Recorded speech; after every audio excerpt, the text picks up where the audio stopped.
It may not come as a surprise to you, but Carmel, Indiana is one of the most popular places that people want to move around Indianapolis, partially because it has won so many accolades online. So in this video, we're going to talk about everything you need to know before you make that move.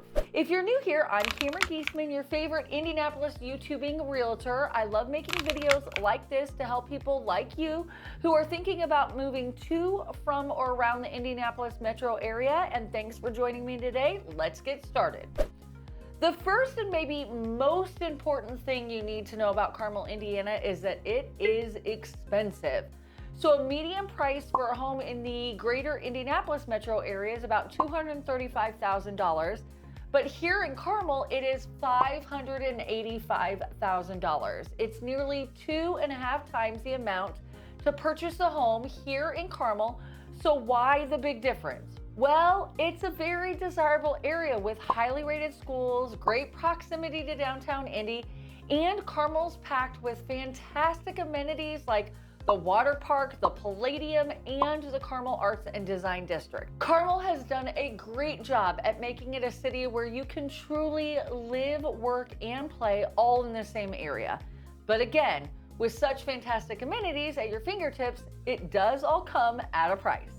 So continuing with that theme of expensive living in Carmel, let's talk about taxes, more specifically sales tax and property tax. So the state sales tax here in Indiana is 7%, which is the second highest in the nation, just behind California's state sales tax, which is at 7.25%. That was something, honestly, I didn't even really know until I did research for this video. Now, the good news is there isn't any local sales tax in Carmel, so that's one thing you don't have to worry about. Now, as far as property tax goes, generally speaking in the state of Indiana, you pay either 1% or 2% of the assessed value of your home in the form of an annual property tax. So let's take the median sales price of a home in Carmel and the amount of property tax you would pay annually for that home. So a home that is assessed at, say, $585,000 would cost you approximately $5,850 per year in property tax as long as it is your primary residence that you live in. Now, let's say you own a home in Carmel and you want to rent it out or use it as an Airbnb, or maybe it's a second home that's not your primary residence. Then you will pay about $11,700 annually in property tax for the exact same home. That's quite a difference in taxes paid for the exact same property, so keep that in mind if you want to buy a home here in Carmel, but don't plan on living in it.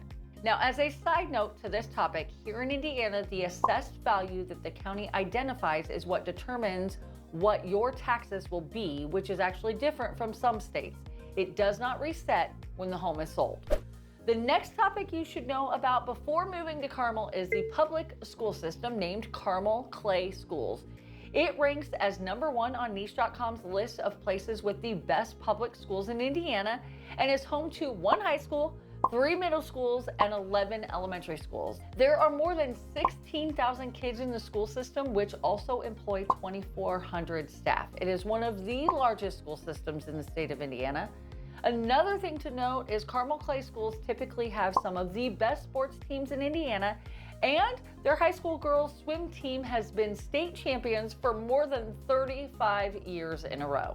The fourth thing to know about Carmel is that it is a large city. Carmel is home to more than 100,000 residents, and it is the largest suburb in the Indianapolis metro area. Although you may find more buildings, condos, and townhomes being built upwards, Carmel still works to keep that hometown feel. Carmel has also done a great job at planning out its infrastructure and saw the direction the city would be heading back in the 1990s and realized traffic flow would ultimately become a problem once the city got to a certain size. So their solution was simple: begin replacing four-way stops with roundabouts and continue to build roundabouts in the future where it makes the most sense. Well, fast forward nearly 35 years and Carmel, Indiana is the roundabout capital of the United States. Carmel has more than 145 roundabouts and counting, so hopefully you like driving in a circle. The next topic I want to discuss about Carmel is how close it is to other popular areas in Indy. For example, from Carmel, it takes about 35 minutes to drive to downtown Indianapolis where you can catch a Colts game, Indians game, or even Pacers game. It's about a 45-minute drive to the Indianapolis International Airport, which is nice if you travel a lot to work or you like to go on vacations. I like to go on vacation. Carmel shares a border with neighboring suburbs of Fishers and Westfield, so depending on where you live in Carmel, each of those cities is about a 10 or 15-minute drive. Carmel also has great internet access with I-465. It does have good internet access as well. It has great internet and interstate access. Carmel has great interstate access with I-465 bordering the south side of Carmel, which gives you access to all of the major interstates leading into and out of Indiana. And many Chicago, Illinois residents have become transplants in Carmel because it also has easy access to Interstate 65, but the cost of living is less in Carmel than it is in the suburbs of Chicago. So Carmel really is in a fantastic location and makes it pretty easy to get to almost anywhere around or outside of Indy.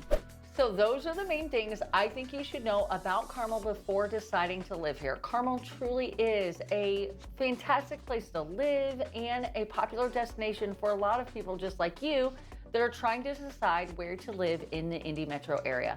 Once again, I'm Cameron Geesaman, your favorite Indianapolis YouTubing realtor. If you like this video, please click that like button and subscribe if you don't want to miss any of our other videos in the future about the Indianapolis and surrounding areas. And if you want to learn more about Carmel or specifically what I consider the pros and cons of living in Carmel, click this video right here and we'll catch you in the next one. So there's